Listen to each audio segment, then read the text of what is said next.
Hi guys, welcome back to the Stat Dose podcast. We are doing another turbo dose today. It's Joe and Matt. Yay! We're going to be talking about supraventricular tachycardia. We have done another elongated version of this podcast that you're more than welcome to go and have a look at if you've got a particularly restless night and you need something to put you to sleep.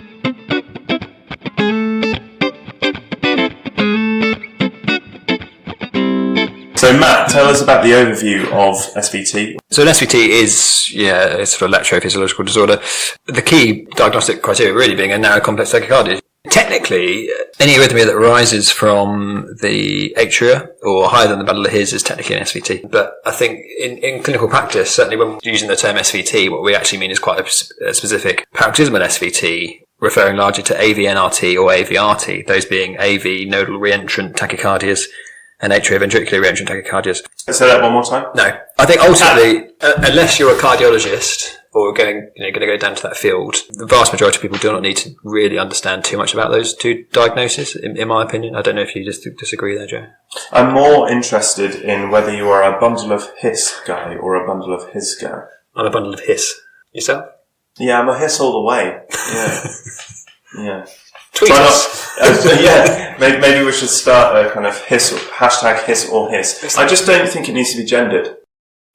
No, I completely agree. I think until you get quite far down the algorithm in terms of how you're treating this, the differentiation is of less importance and actually you need to stabilise the patient. So we'll just be referring those AVRT and AVNRT as narrow complex tachycardia for the purpose of this podcast. And you can obviously then go away and have a look at the differentiation between those two if you're really into cardiology or, again, you have a sleepless night.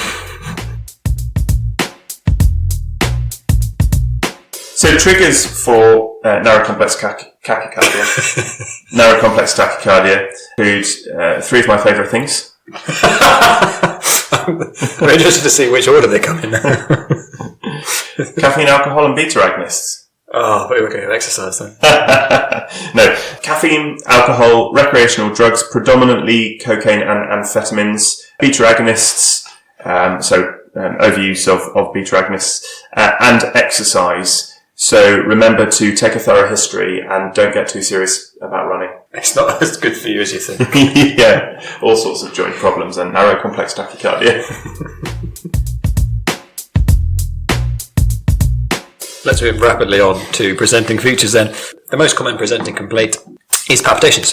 These are often rapid onset and quite uncomfortable for patients. Now, I think it's important that when you're seeing these patients and assessing them that you differentiate that from pain. So there's a discomfort that you get from having a fast heart rate, which is different to pain. And obviously we'll go on to talk about sort of the management further on, but if you're getting ischemic chest pain because you've got ventricular rate above, sort of in the 200s, then that's managed very differently to someone who's got some discomfort from the rapid palpitations. So just be cautious about that when you're seeing those patients. Other features can include shortness of breath, and they can also, again, at the extreme end of the spectrum, cause you to become hypotensive, and it can collapse as well. So if you've got a collapsing patient with an SVT, that's a bit of a red flag for you there. Tell me then, Matt, since you stitched me up last time, blow by blow, what are we looking for in the ECG? Not a problem. I love to talk about ECGs. I don't know why you get so funny about it.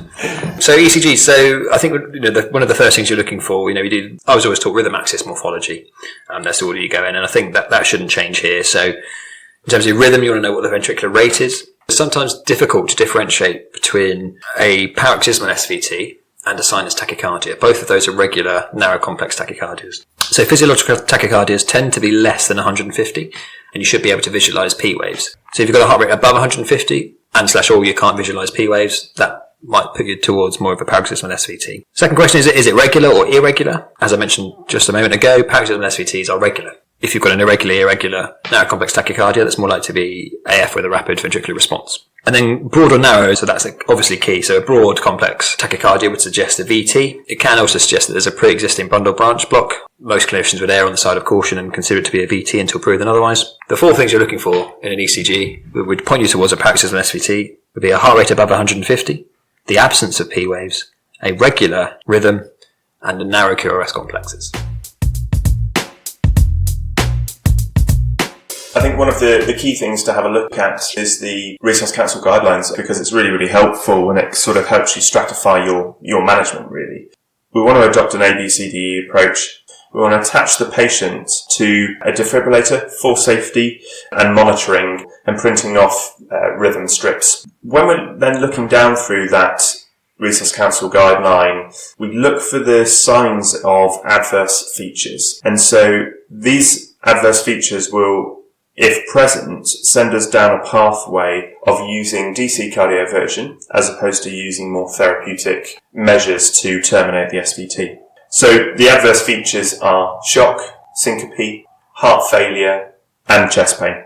So if we're going to be going down the route of DC cardioversion because we've got one of those 4 adverse signs, then we're going to need to start thinking about significant escalation to anaesthetics and or more senior individuals within the emergency department, because we're going to need to sedate the patients. If the patient is stable, i.e. they don't have any of those adverse features, then we're going to go down the other pathway and we're going to start thinking about initially Valsalva removers to revert the SVT. So the way in which we do this most commonly is to get the patient to blow as hard as they can for as long as they can against their thumb, or more ideally a 20ml syringe. In addition to this, the REVERT trial, which came out in 2015, demonstrated that a modified version of this Valsalva has improved rates of conversion compared to the standard manoeuvre. And the way in which we complete that modified Valsalva is by doing the aforementioned technique and simply lowering the bed down whilst raising their legs, which increases venous return and compounds the vagal stimulus that we're trying to give these individuals to actually revert their SVT. And obviously alternatives are available, like bearing down and like carotid sinus massage, but they're not most commonly used. So if those Valsalva manoeuvres aren't working, so they're unsuccessful, what do we do from there? What's the next plan? We're going to have to go to medical therapy. So the go-to drug is adenosine, which is a drug that has a very short half-life. It essentially causes a very brief AV block. So it's sort of like a reset button for the electrophysiology of the heart. Ideally, when you're giving it, you want to be giving it in a big cannula, in a big vein, with a really large flush. Often you lift the arm as well, just to ensure that gets to the heart as quickly as possible. Dose-wise, we start with 6, then we would escalate to 12 if 6 was unsuccessful, and then a further 12 if required. So 6, 12, 12. The only things really to be aware of for adenosine is make sure the patient is attached to the monitor, as Joe mentioned right at the start, so you want them on the defib. It does cause that slightly hair-raising moment where you get a 2 to 3 second pause on the monitor. I've given adenosine, I don't know how many times, and I've never had an adverse arrhythmia develop, but it is a recognised side effect that you can put these patients into worsening arrhythmias. So as a consequence, we often recommend, actually we always recommend, that an ALS-trained practitioner present whilst giving adenosine, just in case anything significant does happen. Adenosine is also contraindicated in asthma and COPD, where you might use verapamil, which is a calcium channel blocker, and it's also contraindicated in long QT syndrome and sick sinus syndrome. So if you've got patients with SVT with those sort of things, you're going to be involved in cardiology early. And hopefully, once you've gone through those Valsalva manoeuvres and gone through the adenosine if required, the patient should revert. At which point you want to get a post-resolution ECG. So you want to make sure there's no evidence of ischemia on those things. It's quite common to get to what we call rate-related ischemia, where as the heart's going so quickly, you get a little bit of ST depression, a little bit of T-wave inversion in some of the leads. So you want to make sure that doesn't continue post-resolution. And then otherwise you want to just make some routine blood tests, just make sure there's nothing unusual going on. There's nothing that's triggered the patient to go into SVT. Key ones for those would be full blood counts. So you want to make sure there's no infection on board, so just make sure the white cells are okay. Make sure that the hemoglobin is okay as well, so there's no evidence of anemia. Biochemistry-wise, you're really looking at what we call the cardiac electrolytes. So you want to make sure that potassium's okay, the calcium's okay, and the magnesium are okay. And furthermore, you want to check your thyroid function just to make sure the patient's in a hyperthyroid. If you check a troponin post-SVT, it's likely to be raised because of that tachyarrhythmia causing a little bit of myocardial stretch. But actually, this isn't an acute coronary syndrome or anything like that. So actually, troponin is largely unhelpful. The only caveat to that is that sometimes patients who do have chest pain that precedes the palpitation, so if they have cardiac sounding chest pain preceding the onset of SVT, that's the patient I'd like to check a troponin in, because that may well be a coronary event triggering an SVT. In terms of outpatients, in terms of further management of this through cardiology and primary care, patients will often need an echo to check for their structure of their heart, to see if they're structurally normal. Beta blockers may be effective in AVNRT, And some patients require an ablation moving forward within secondary care, particularly if episodes become recurrent or aren't amenable to medication.